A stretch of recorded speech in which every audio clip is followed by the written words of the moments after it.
2000년 전에 이스라엘에서 예수님과 함께 살았던 사람들은요, 예수님을 통해서 정말 많은 기적을 보고 듣고 누리면서 살았습니다. 그 많은 기적 중에 우리가 함께 보고 있는 이 요한복음 말씀에는 예수님이 행하신 대표적인 기적 7가지만 기록을 하고 있죠. 그 7가지 기적을 우리가 지금까지 하나씩 이렇게 살펴보고 있습니다. 이스라엘 사람들은요, 이렇게 요한복음에 기록된 7가지 기적뿐만이 아니라 더 많은 기적을, 수많은 기적을 보면서 예수님과 함께 있었습니다. 그런 기적을 하나하나 보고 하나하나 듣게 될 때마다 이스라엘 사람들은 점점 이 예수가 메시아가 아닐까 이런 생각을 하게 됩니다. 왜냐하면 구약 성경에서 예언한 그 메시아가 아니면 어떻게 이런 일을 행할 수 있는가 이런 생각을 하게 되는 것이죠. 예수가 이스라엘의 임금이 되어주지 않을까, 저 놀라운 능력을 가지고 이스라엘을 다시 회복시켜 주지 않을까 이런 기대를 하게 됩니다. 그렇게 생각하고 있었던 이스라엘 사람들에게 아주 놀라운 기적이 하나 일어나게 되죠. 그것이 무엇이냐면 7번째 기적으로 기록하고 있는 죽은 나사로가 살아나는 기적입니다. 죽은 지 나흘이나 지난 사람을 무덤 속에서 걸어 나오게 하는 놀라운 기적이 일어나게 됩니다. 죽은 나사로를 위한 장례식인 줄 알고 그 장례식에 참석했던 수많은 유대인들이 이 놀라운 일을 보고 가만히 있지를 못합니다. 만나는 사람들에게 내가 죽은 사람이 살아나는 것을 보았다, 이 이야기를 계속 하게 되는 것이죠. 그래서 그 이야기가 계속 점점 퍼져 나가게 됩니다. 그리고 나서 유월절이 다가오게 되는 것을 성경을 통해서 볼 수가 있습니다. 요한복음 12장 1절 말씀에 보면요, 유월절 엿새 전에 예수께서 베다니에 가셨다 이렇게 기록을 하고 있습니다. 그리고 요한복음 12장 12절 맨 처음 시작 부분에 보면요, 그 이튿날에는 명절에 온 큰 무리가 이렇게 이야기를 하고 있습니다.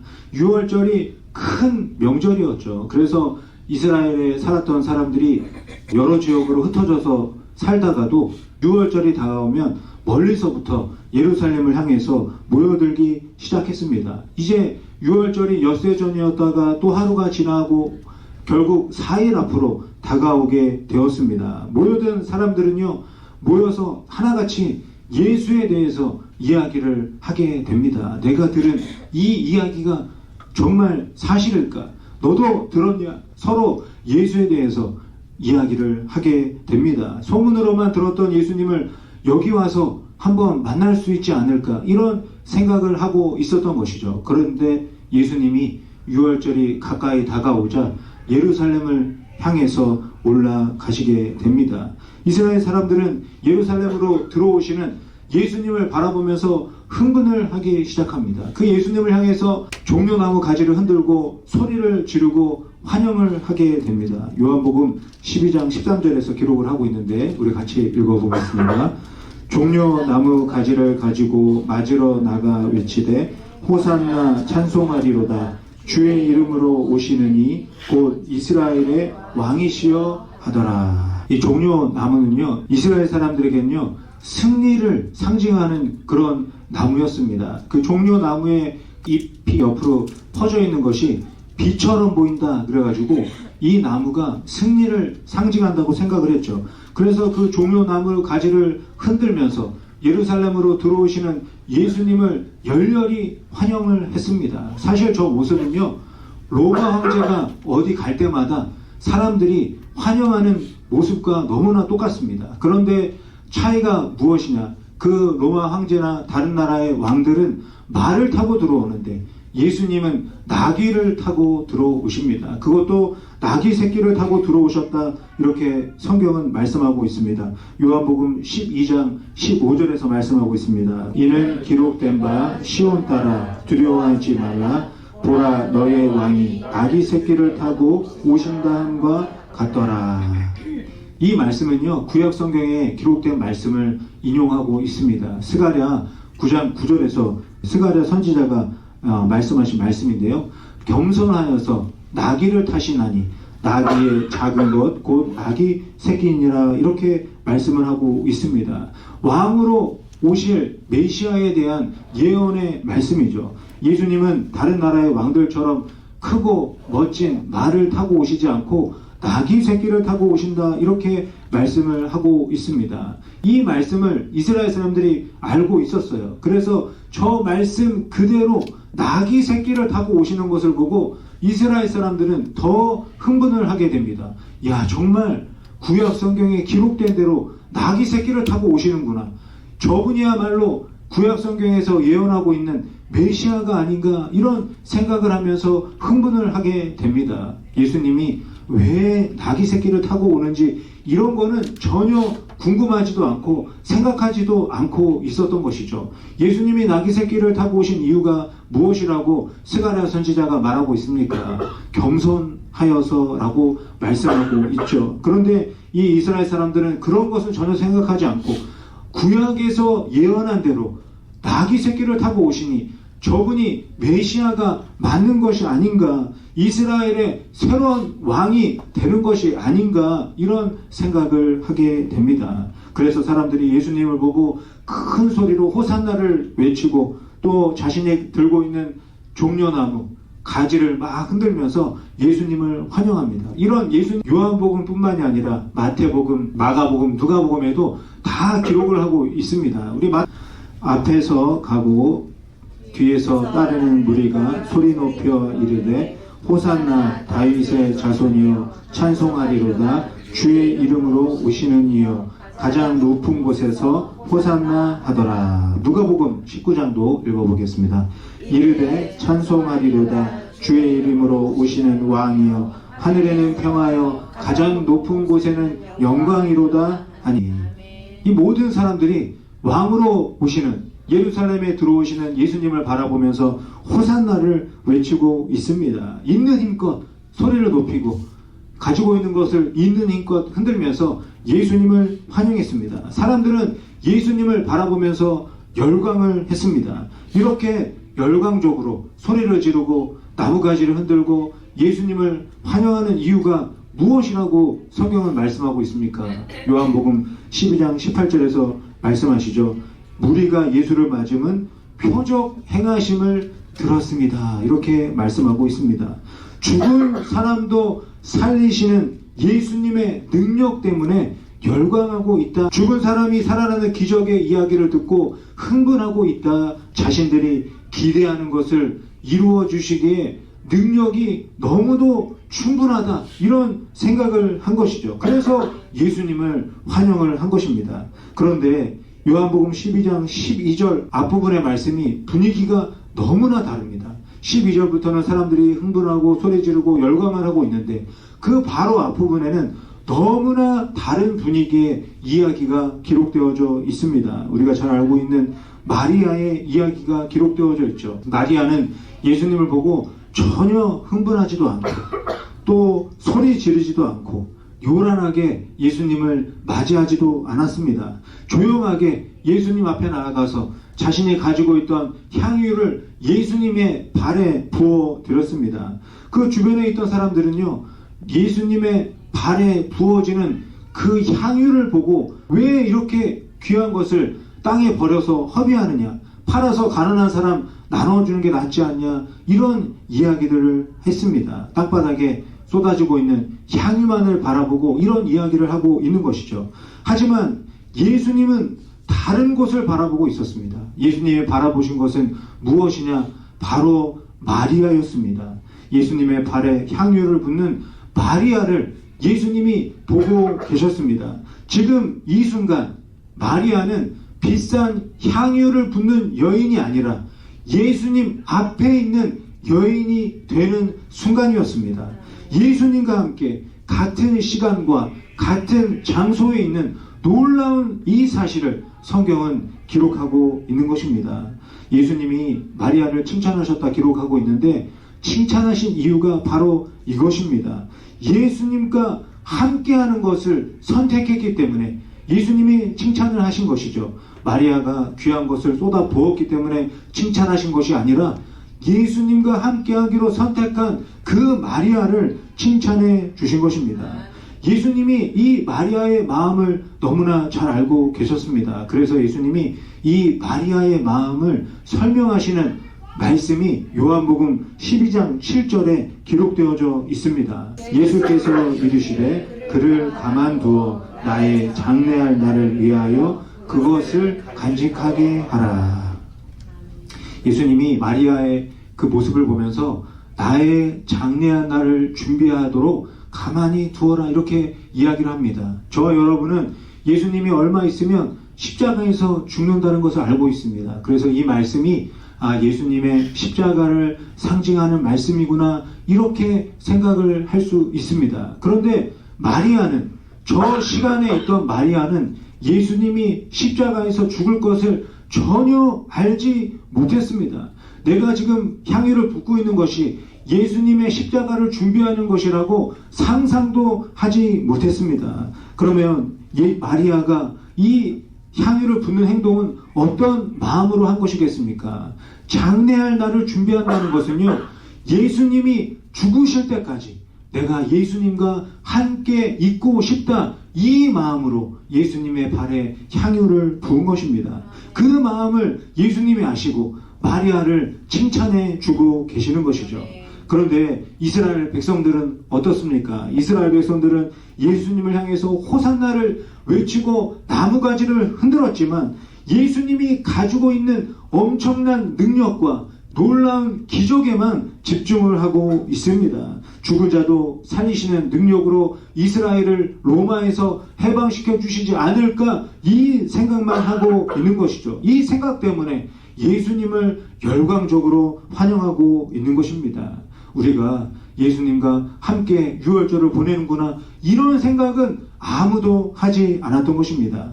하지만 예수님은요, 존재하는 것 자체만으로도 정말 놀랍고 엄청난 분이십니다. 기적을 베풀어 주지 않아도, 또 놀라운 일을 하나도 행하지 않아도 예수님은 누구십니까?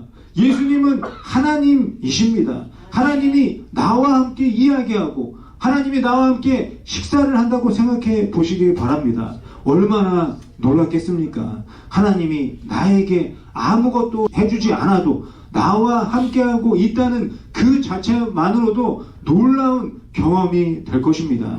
사랑하는 성도 여러분, 이 경험이 저와 여러분의 삶 가운데 충만해야 될 줄 믿습니다. 기적이 아니라, 놀라운 일이 아니라 오직 예수님이 나와 함께 한다는 이 사실을 생각하면서 우리가 감격하고 감사하고 하나님 앞에 살아가야 할 줄 믿습니다.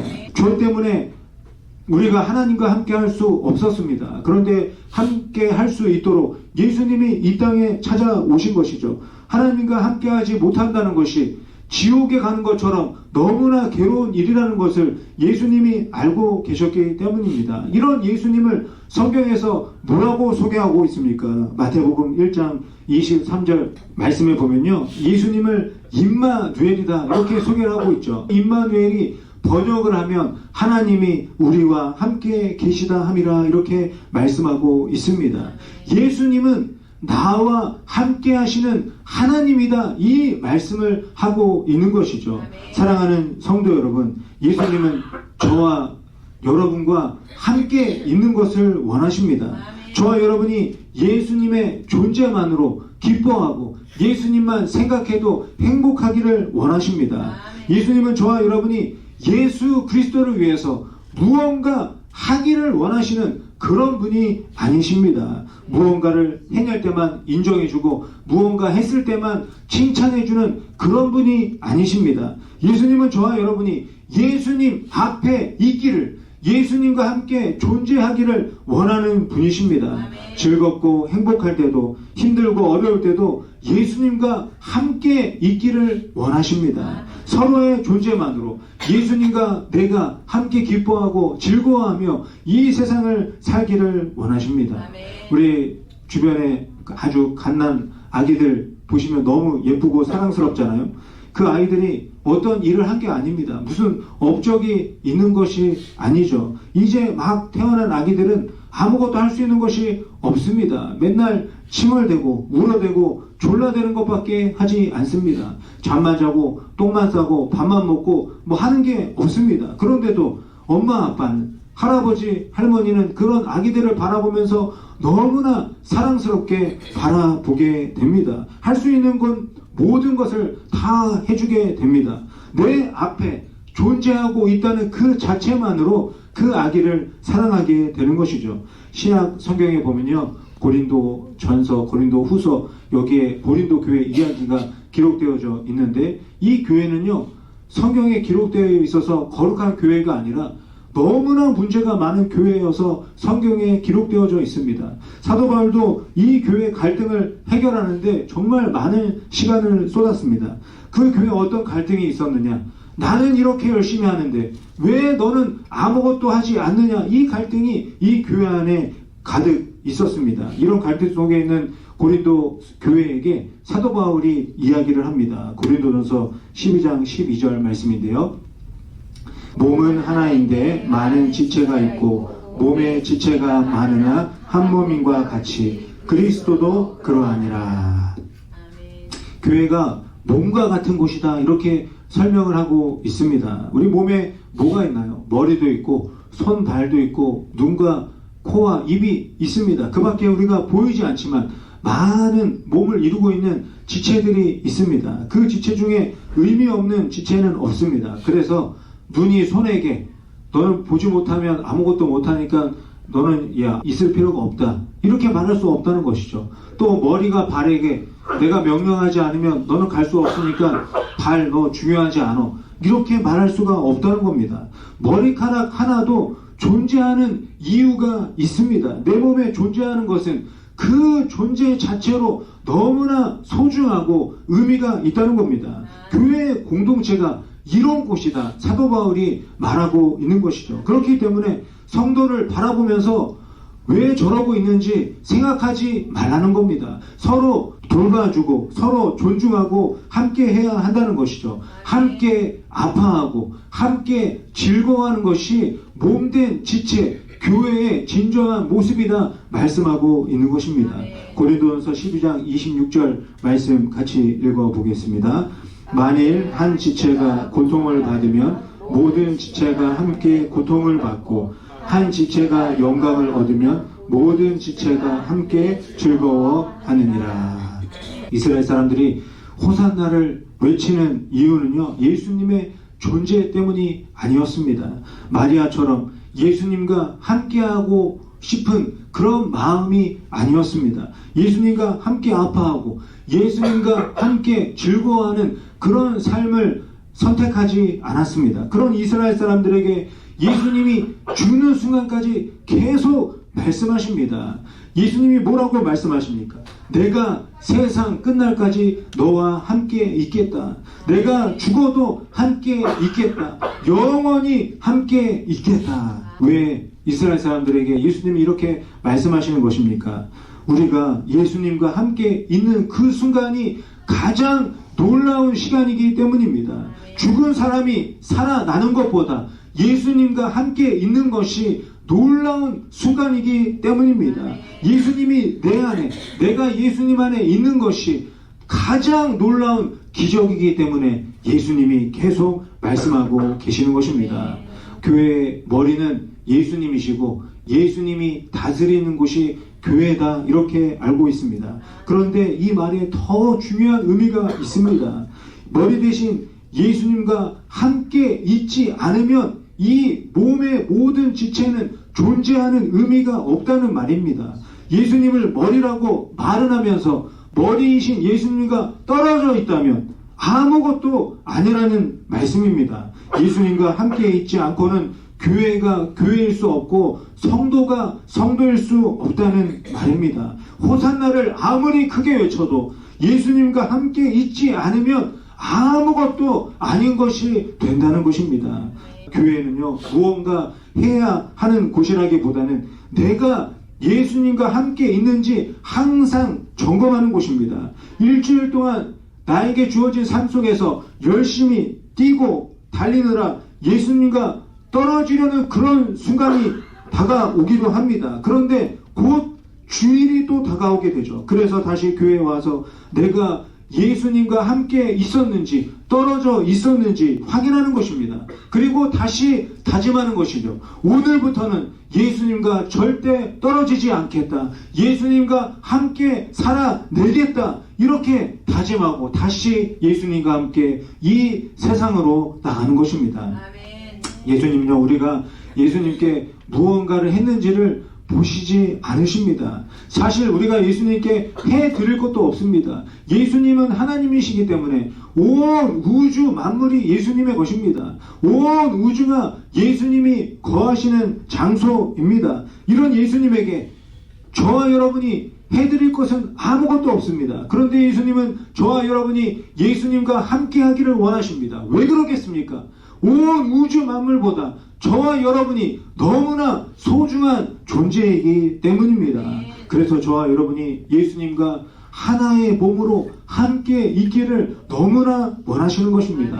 성경을 우리가 읽어보면요, 정말 많은 사람들의 이야기가 기록되어져 있습니다. 그 성경을 읽을 때마다 이 사람들은 어떻게 해서 이렇게 성경에 기록되었을까 너무나 궁금합니다. 아브라함, 야곱, 이삭은 어떻게 하다가 창세기에 기록이 되고, 또 모세, 다윗, 다니엘은 어떻게 하다가 이렇게 성경에 기록되었을까? 어떻게 하면 나도 이런 삶을 살 수 있을까 궁금하게 됩니다. 제자들을 볼 때도, 사도 바울도 볼 때마다 그런 마음이 생기게 됩니다. 나도 무언가를 해서 예수님께 칭찬받고 상급을 받고 천국에 갈 수 있을까 생각하게 됩니다. 그런데 예수님과 함께하지 않으면 칭찬도 상급도 심지어는 천국도 아무 소용이 없습니다. 천국이 왜 천국이겠습니까? 금과 은과 각종 보석으로 장식되어져 있고 근심 걱정이 없고 기쁨과 감사만 있기 때문에 천국이 아닙니다.